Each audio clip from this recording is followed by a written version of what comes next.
Hey everybody, and welcome back to Bigfoot Cooking, where today we are making a true Garfield-approved lasagna. That's right, all of this goodness put together. Oh, we're gonna mix it up, make ourselves a sauce, and we're gonna eat good tonight. Now, for this lasagna, pretty simple ingredients, nothing too crazy. And there are two types of lasagnas. There's the American lasagna and then more of the classic Italian. They use a bechamel sauce instead of using the ricotta cheese and stuff. Little differences, both taste great, just two different ways to get at the same destination. Now, let's start out this with the ingredient list. That's right, we're gonna pop it up today, and that way, boom, everything's here for you. We're gonna start out, now this is a big lasagna we're making today. This is family size. I've got 2 pounds of ground beef. I've got 2 pounds of Italian sausage for this thing. That's right, got to mix up the flavors a little bit. We're going to be using 2 boxes of the lasagna noodles, lasagna plates, whatever you want to call them. We got 2 boxes of those guys. We're going to be using a whole onion. We're going to use 5 cloves of garlic because the garlic bulb I got was a little small. If you had the right size garlic, you'd use about 3 of them. We're going to use 2 cans of crushed tomatoes. Now in this case, one of them's coming out of the garden. That's right, we had a good tomato crop this year. So I'm using 1 can, 1 tomato. I've got 2 cans of tomato paste. And from there, I've actually got some dehydrated, that's right, made my own tomato powder from some of the yellow tomatoes that we got. And of course, we've got our spices. I've got an Italian spaghetti spice, which it's got just about everything in there that you could want. I am gonna add some basil to it. And of course, a pinch of salt to bring out some flavor. That's gonna be the red sauce that's going onto it. Now, for the cheesy creamy, I've got 1 duck egg. Now, if you don't have a duck egg, of course, you can use chicken eggs, but you would use 2 chicken to 1 duck. They're bigger in size. I got 32 ounces of ricotta, 2 cups of Parmesan, 2 cups of mozzarella, and if my sauce gets a little dry during the cooking, I've got some chicken broth on standby if we need it. We'll see how that goes. So I tell you what, let's get started on making a sauce because it takes a while to cook. You've got to cook it at least an hour. Just to get it out. But if you can let that thing go for 4 hours, the flavors you're going to get are awesome. Hey chef, want some help making the sauce? Benson, you know I can't let you help cook in the kitchen. Why? Is it because you don't think I have the skills and know-how? Now that's rather rude. No, it's because they don't make a hairnet big enough to cover you. Seriously, you Americans have way too many rules. You know, if this keeps up, I'm gonna open my own restaurant and I'm gonna call it Hairnet Haters. Hairnet Haters? Don't be so fickle, Benson. Now, let me get on with making the sauce. Now to get this party started, first thing we're putting in the bowl is the meat. Reason being, well, the meat's got to brown up a little bit. And yes, you could probably start with a little oil and do the onions first, but you know, this thing's got hours to cook and we got plenty of time. So, in with all the meat all at once.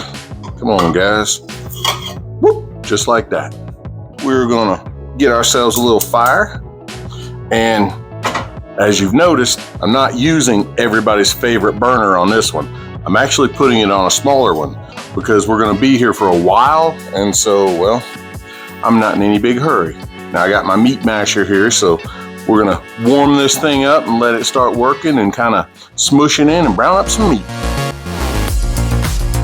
You know, there are things that I've never considered, like, why is it everybody has a favorite eye on the stove? And why is it this one? Why is it always this side that usually when you start cooking, poof, you put it on here?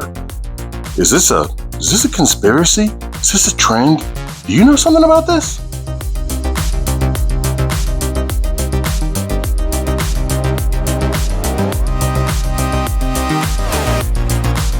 All right, we've got this just barely browned. There's still some hints of pink in it. And as you see, we've got a lot of liquid to it. So we're gonna drain that off real quick. I'm probably just gonna scoop it out little by little. You want some of it, but you don't want this much. Otherwise you got a greasy lasagna. Now make sure you don't just pour the grease down the drain because that'll cause you plumbing issues. And if you're on septic, it can stop it up. I mean, generally we take and we'll save it in a container, and if you can't use it for nothing else, just pour it into like an empty Coke bottle or something, and that way it's sealed up, and then recycle, trash, whatever you guys do in your community. But now that we've got the extra grease and oil drained out of it, let's go ahead and take our onions, which amazingly have already been diced. I don't know how that happened. And we'll just pour them in. And what we'll do, we'll mix them in here, and we will get them to where they soften up a bit. And once that happens, well, then the next stuff goes in. All right, onions are looking pretty good. Now let's take our garlic and run it through the world's best garlic press. Tell you what, this thing is pretty bomb-tastic. Make sure you check out the link below, because I'm telling you, as far as taking garlic and turn it into garlic jubilee, whatever you want to call it, oh, this is the way to go. Just keep dropping them in till they're all inside. Ooh, look at that. Little scrape, little stir, little bit of good tasting food right here. All right, you guys ready for some maters? Now we're gonna start out with the ones that I got out of the garden, because, well, they were locally produced, and by local, I mean right in the front yard. We'll pour these guys in. Nothing beats fresh, I tell you what. We'll pop our canned one open just to compare the two. And now, tomato paste. But I learned a little trick the other day. Let me show you all this. Take your can of tomatoes, or tomato paste, open it up. Do they normally hiss? Did you hear that?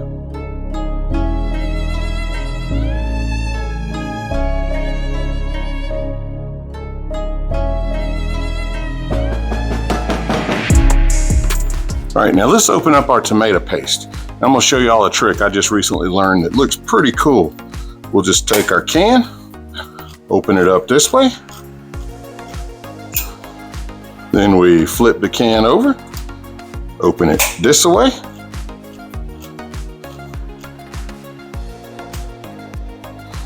Now you can take the bottom of the can and give it a little push. It pushes the whole thing out, and then you just get your lid back. Pretty simple, huh? If you missed it the first time, I'll do it again. And now we just put a good mix of all that in there. You know what, now that I got that mixed in, I actually think I need another can of tomato, because it's red, but it's just not red enough. And you know, for a tomato sauce, you need tomato.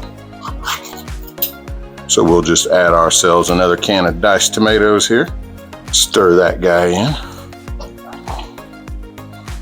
There we go, a little more red. Now from here, I'm gonna add a couple of spices. Now in this case, this is just tomato powder.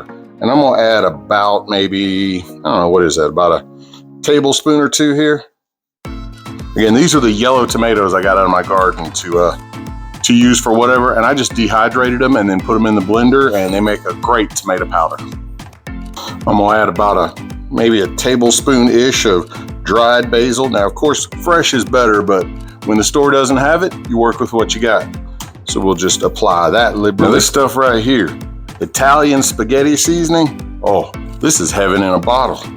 We're gonna get a big old nice heaping handful of that right there, drop it in, give it a mix, and get these flavors getting happy.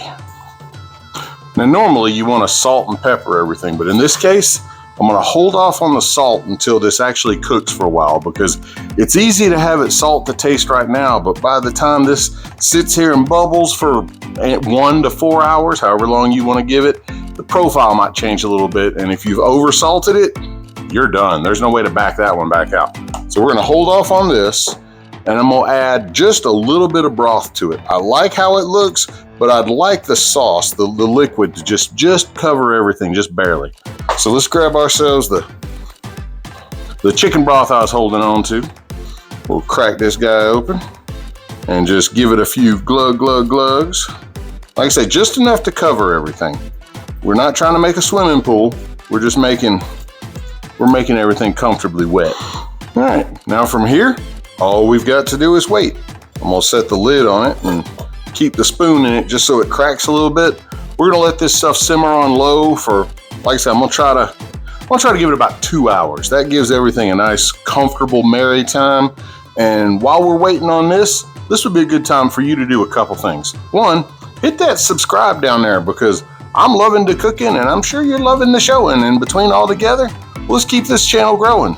Don't forget, I do have my sticker giveaway going on. That's right, when the channel gets to 750 subscribers, those of you that drop me an email down here at hairball@Bigfoot Cooking, well, you guys are gonna get a sticker randomly. That's right, I'm gonna pick 80 y'all out of all the entries that I've gotten so far, and I'm gonna send you a sticker. Now, there's 2 other categories. One, send me something random, cool, interesting. I've got some really unique entries so far, and I'm liking what I'm seeing. The other one, if you are the 750th subscriber, screenshot it, send it to me. Boom, I'll send you one automatically. That's right, instant win. So while this is going on, while we're waiting, while you're subscribing, well, I guess I'm gonna have to edit out a whole bunch of boring stuff. So I'll see you back here in about 2 hours. Now, while we're waiting on the sauce, I thought you guys would like to meet Rudy. Rudy here is the rooster that guards the hen house. He's the one that makes sure that all those eggs that I put in this cooking come home nice and safe. And he's mean, ain't you? Oh yeah, this guy's a real jerk, but he does his job right.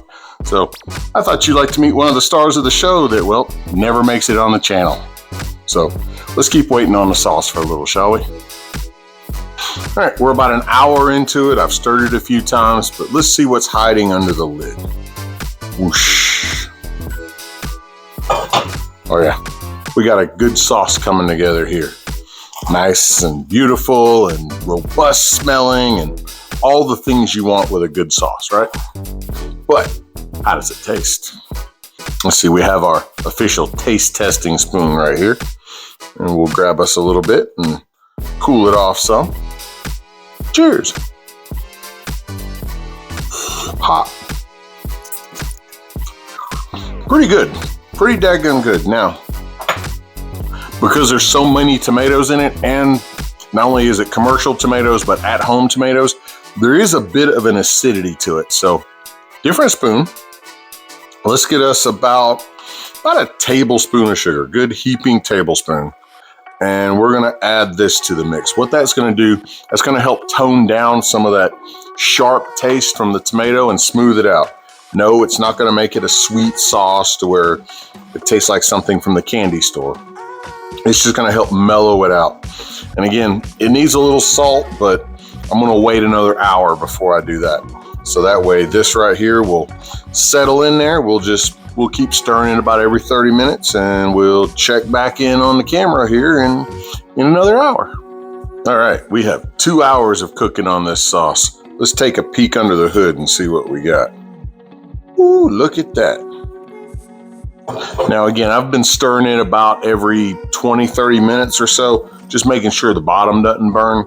And I did have to add a little bit of broth once along the journey. So now that this is looking oh so righteous, let's see how we taste. Grab my taste tester, pull me up a little bit, and let's see what we got. Other than a really hot spoon.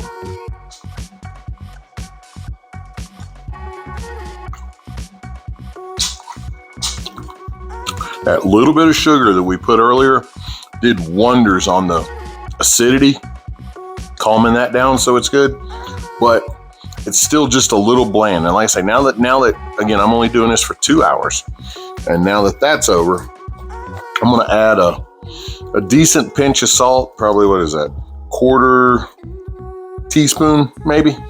Give that a little bit, and then we'll taste test it again and see if we need to add a touch more. Ooh. Now we're getting somewhere. I'm gonna do one more little pinch. The problem with salt is a one-way journey.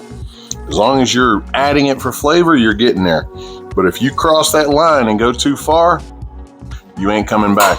All right, our last test. I know, I'm going through a lot of spoons, but I ain't complaining. This is good stuff. Oh yeah. All right. Woo, hot. We got this right. So I can go ahead and cut this off because, again, this is a big pot of heat going on right here. It's not gonna cool down real quick and overnight. So I'm gonna let this sit here and let's work on the I don't know if it's the ricotta. It would be a bechamel if it wasn't American, but let's work on the cheese stuff so that way we can have it ready to go. And as this sits here and chills out for a little bit, we'll be doing the noodles, the white stuff, and then the cooking. Now for the cheesy filling, you could kind of do some of this layer by layer, but we're gonna do this simple style. We're gonna take our pretty little duck egg here. I know this one's fresh because, well, while I was getting Rudy the Rooster to make a presentation, I found this guy in the yard. So it's right on top of new. We'll bust this guy open. We'll go ahead and get him whisked apart and make him ready. Don't forget a pinch of salt for your egg. It helps with the protein on it. It helps break it down just a little bit and makes it a smoother egg. All right, from here, the whisk won't do us much good because, well, this is kind of a dump and go. We'll start out with our shredded Parmesan. Get it all in there. Add our shredded mozzarella, one big lump. And now our giant cantankerous clunk of ricotta. All right, everybody is home. Now let's make it one.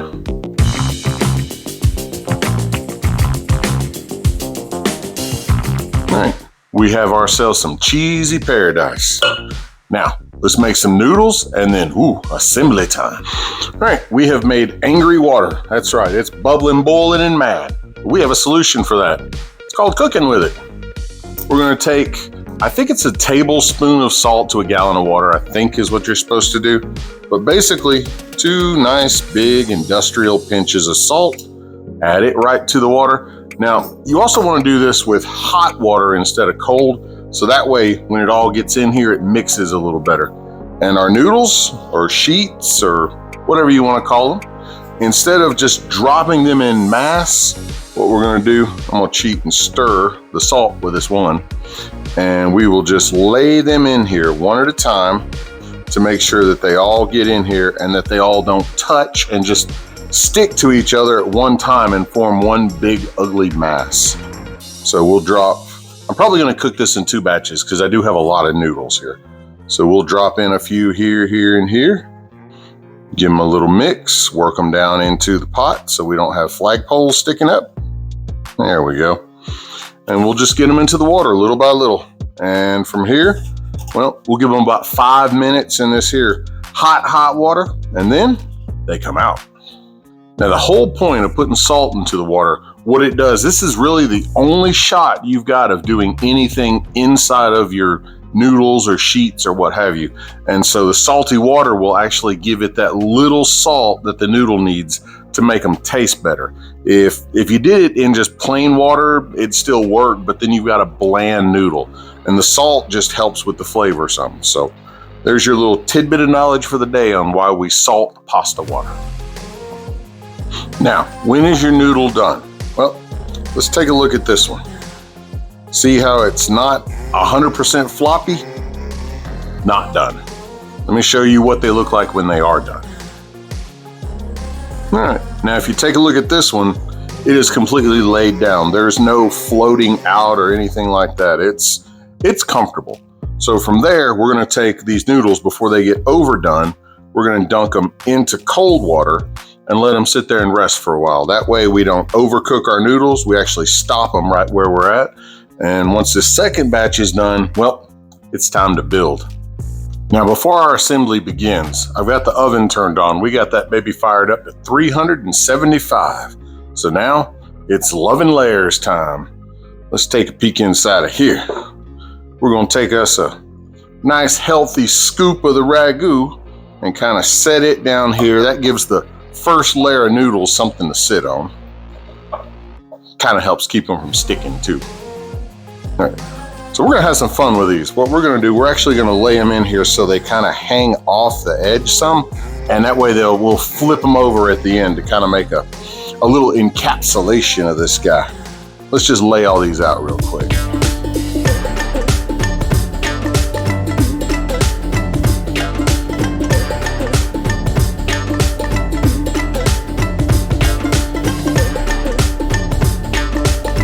And there we go. One hot mess of noodles, but oh, it's gonna come together. Now from here, let's take and put our cheese in here. We'll pick a few spots and rub a few dollops in so that way every little bite's cheesy. All right, let's add a little meat because literally this is nothing but layers and layers of flavor. That's all we're doing. Now the good thing is here, we're going to take our next layers of pasta sheets. We're going to lay them flat, and this allows you, once they're all down, you can go back and smooth this out and touch it up. Oh yeah. Now, clean off here. Let's go ahead and, well, let's just build these layers up layer by layer until we have the lasagna we really want.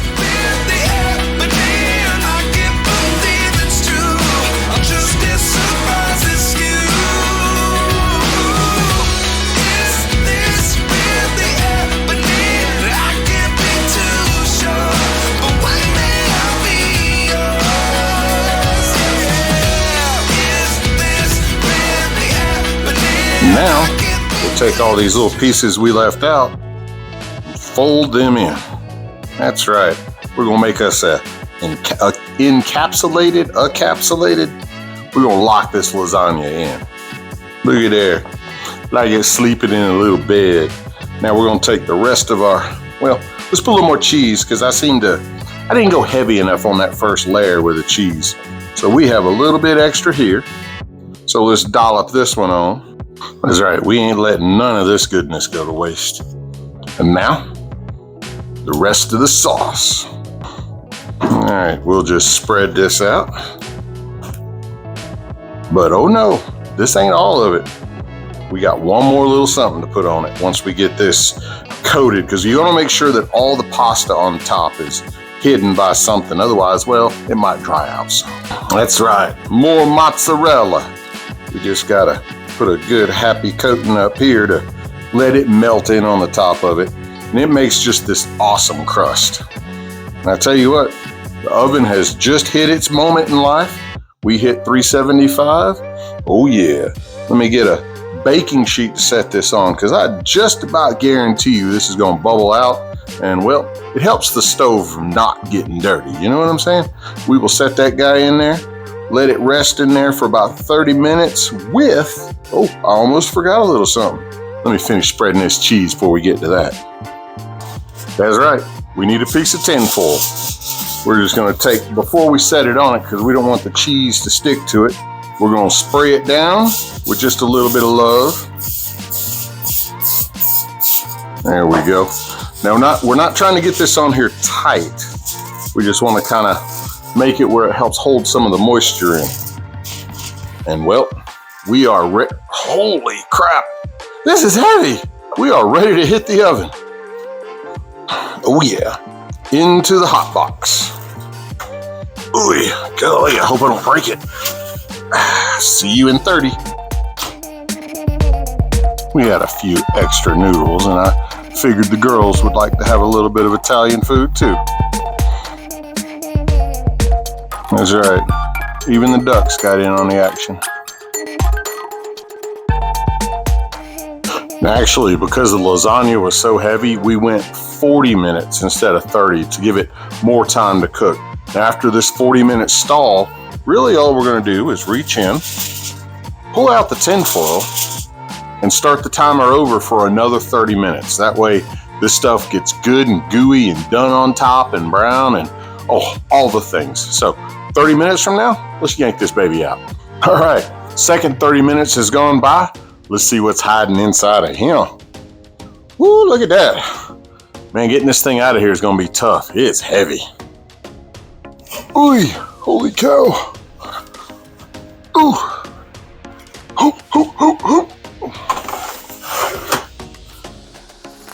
Okay. Oh, this thing is looking nice too. Now the next problem I got is cooling. It's gonna take, I'm gonna give it 30 minutes, maybe more, but woo, once it cools off some, we chow it down.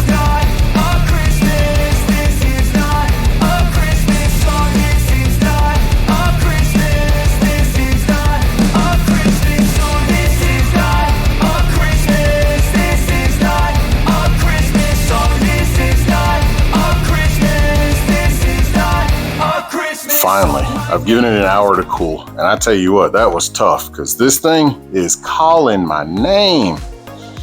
Now, yes, I already took a knife and kind of pre-sliced the square because I want this to come out beautifully, at least for the camera, right? Let's see what we get.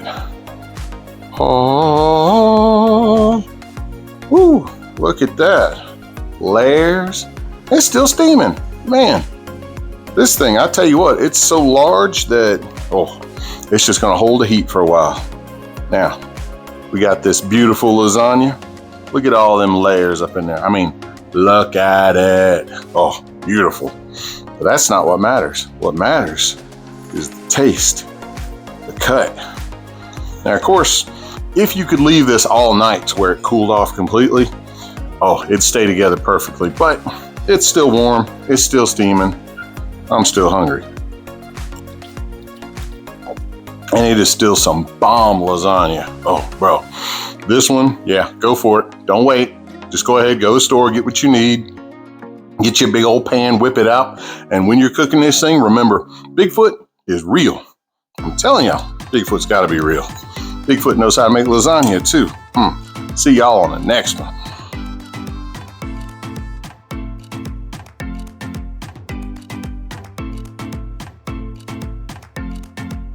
Benson, you know I can't let you. Lep. No, it's because they don't make a hair nut bigger. Hair nut.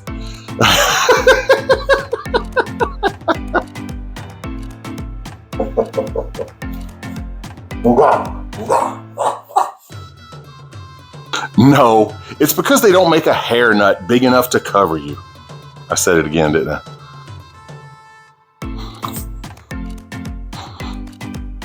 You want to play that game? Can I help you? Is there something you need? Other than beating your tail on my camera? No, the lasagna's not for you. Well, maybe some of it will be for you, but not a big piece. Not unless we forget it in the back of the fridge.